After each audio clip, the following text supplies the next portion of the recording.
এই টিউটোরিয়ালে আমরা দেখব এই যে আমরা ডাটাবেসটা লাস্ট টিউটোরিয়ালে দেখলাম আমরা ডাটাবেস তৈরি করলাম। ডাটাবেসে আমরা টেবিল তৈরি করলাম এবং টেবিলটাকে তারপর টেবিলটাকে আমরা টেবিলের ভিতরে ডাটা ইনসার্ট করলাম। ইনসার্ট করার পরে আমরা কিন্তু ডাটাগুলো দেখতে পারছি। দেখার পরে কি করছি? আমরা টেবিলটাকে এই ডাটাবেসটাকে ডিলিট করে আবার ডাটাবেসটাকে আমরা রিস্টোর করছি। এখন এই যে এই টোটাল প্রসেসটা, এই প্রসেসটা কিভাবে আমরা গ্রাফিক্যালি অ্যাক্সেস করতে পারি, গ্রাফিক্যালি কাজ করতে পারি সেটাই আমি আপনাদেরকে দেখাবো। অর্থাৎ আমরা এখানে PHP MyAdmin আমরা ইউজ করব। আচ্ছা, এটার জন্য যেটা করতে হবে সেটা হচ্ছে কিছু আমার PHP প্যাকেজ ইনস্টল করতে হবে। আমি প্যাকেজগুলো অলরেডি কপি করে রাখছি আপনাদেরকে দেখাই। এই PHP package, live Apache, PHP MySQL, PHP MB String, PHP Zip, PHP GD, JSON, curl, PHP MyAdmin, সবশেষ হচ্ছে PHP MyAdmin। এন্টার দিচ্ছি। দেখেন অলরেডি সে আমার এটা PHP 8.5, আমার নতুন ubuntu 26 সে এটা সাপোর্ট করছে। আমার এটা অ্যাপাচি দিব, ওয়েব সার্ভার। ওকে,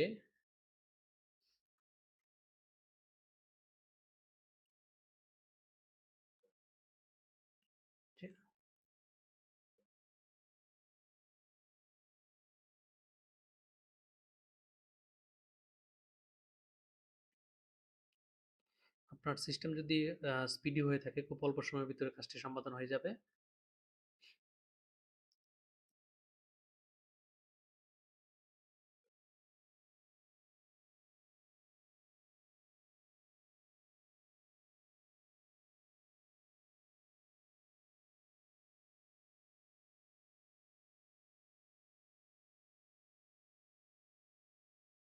ইয়েস দিব।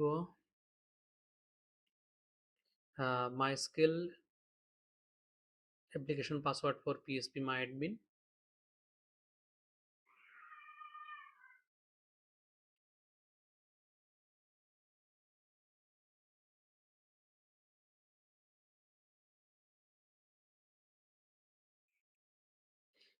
অ্যাডমিনিস্ট্রেটর ইউজার, রুট ইউজারের জন্য।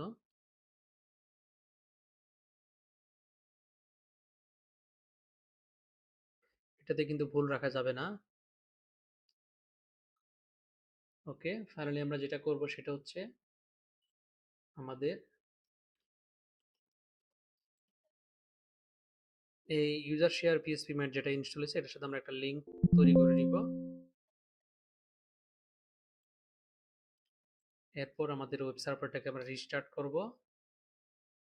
তারপর আমাদের যে ওয়েব সার্ভার আছে ওই ওয়েব সার্ভারের স্ট্যাটাসটা আমরা দেখব। দেখেন ওয়েব সার্ভারটা রানিং অবস্থায় আছে। আমরা যদি এখন দেখি, এটা আমাদের ওয়েবসাইট ছিল। এখান থেকে যদি আমরা PHP MyAdmin দেই তাহলে আসার কথা। দেখেন চলে আসছে। তাহলে এটার জন্য আমাদের একটা ইউজার তৈরি করতে হবে। ওকে, দেখি আমরা রুট ইউজার হিসেবে আসে কিনা।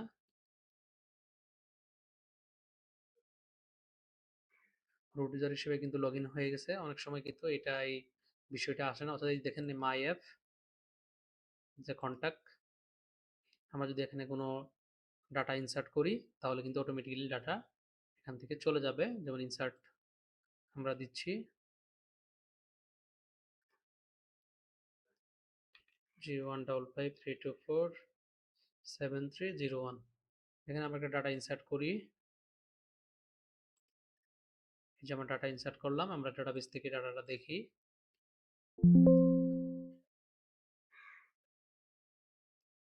MariaDB use my app show tables select start from contacts। দেখেন আমাদের এখানে কিন্তু কি হয়েছে, আমরা এই যে ডাটাটা ইনসার্ট করছি এই ডাটাটা কিন্তু গ্রাফিক্যাল ইউজার থেকে এটা কিন্তু আমাদের এখানে শো করছে। ওকে, তো আমরা চাইলে এখান থেকে ডাটা আমরা মডিফাই করতে পারি।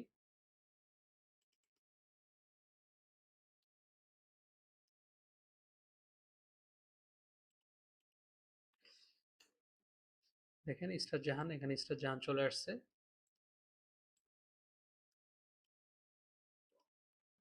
আবার যদি ডাটা ইনসার্ট করতে চাই, এখান থেকেও কিন্তু আমরা যদি ডাটা ইনসার্ট করি ওখানে চলে আসবে। আচ্ছা, আমরা দেখি এই কমান্ড লাইন থেকে আমার এই নাম্বারটা চেঞ্জ করব, তোমার নামটা চেঞ্জ করব। তাহলে কিভাবে করব? Simple update contacts set phone, sorry set mobile,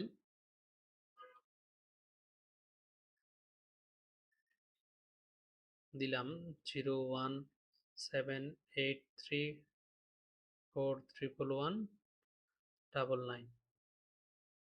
okay, where ID equal to 1, অর্থাৎ এই যে 1 নাম্বার আইডি যে আছে টেবিলের, এই কন্ট্যাক্ট টেবিলের 1 নাম্বার যে আইডি আছে, ওই আইডি এর মোবাইল নাম্বারটা এই এই নাম্বার দ্বারা আপডেট হয়ে যাবে। দেখি, আমরা যদি দেখি চেঞ্জ হয়ে গেছে। নাইস না? দেখছেন এই যে মোবাইল নাম্বারটা চেঞ্জ হয়ে গেছে।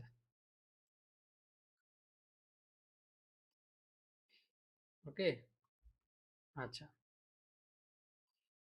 এখন যদি দুইটা নাম্বারে যদি এখন চেঞ্জ করি, আমরা আবার করি আপডেট, দুইটা কলাম আমরা চেঞ্জ করব। Update contacts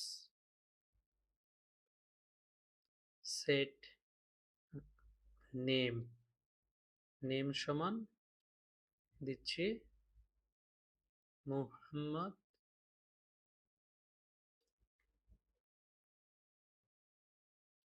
Murad Hossain. Okay, mobile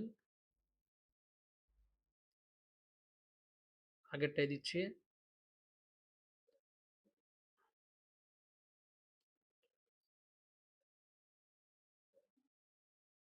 where where ID equal to কত? 1। দেখেন কোয়েরি ওকে, 1 রো এফেক্টেড হয়েছে, রো ম্যাচ 1 চেঞ্জ 1।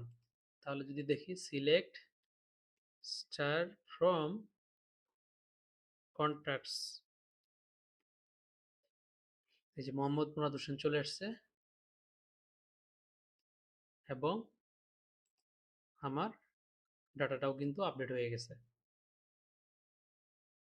তো আমরা খুব সহজে যদি এই জিনিসটা দেখি এবার আমাদের যে গ্রাফিক্যাল ইউজার ইন্টারফেস, দেখেন এখানে মুরাদ হোসেন রয়ে গেছে এবং এখানে কিন্তু নামটা চেঞ্জ দেখাবে মোহাম্মদ মুরাদ হোসেন। ওকে, আপনারা যদি কোথাও কাজ করতে প্রবলেম ফেস করেন অবশ্যই আপনারা কমেন্টস করবেন, আর অবশ্যই লাইক করবেন এই পোস্টটি, আর যদি নতুন হয়ে থাকেন অবশ্যই সাবস্ক্রাইব করবেন। ধন্যবাদ সবাইকে। আসসালামু আলাইকুম।